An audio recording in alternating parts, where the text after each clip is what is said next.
नमस्कार, sky India TV में आप सभी का स्वागत है और मैं हूं आपके साथ भारती लूधी। आइए बढ़ते हैं खबरों की ओर। उत्तर कन्या अभियान के नाम पर भाजपा युवा मोर्चा द्वारा तृणमूल कांग्रेस के खिलाफ विरोध प्रदर्शन आयोजित किया गया। भाजपा ने आरोप लगाया कि तृणमूल कांग्रेस बंगाली भाषा, पर्यावरण और संस्कृति का अपमान कर रही है। इस अवसर पर भाजपा नेता शुभेंदु अधिकारी ने उत्तर कन्या जुलूस का नेतृत्व किया, जिसमें कई भाजपा नेता भी शामिल थे।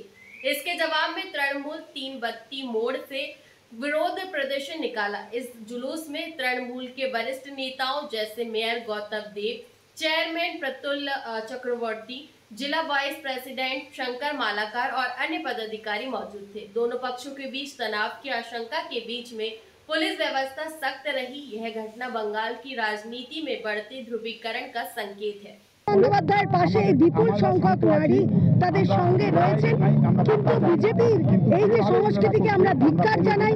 আমাদের 21শে জুলাইয়ের মঞ্চ থেকে আমাদের নেত্রী বলেছেন বিজেপি জব্দ হবে, স্তব্ধ হবে, এই স্লোগান নিয়ে আমরা আগামী দিনে এগিয়ে যাব। থেকে শুরু করে আমরা সবসময়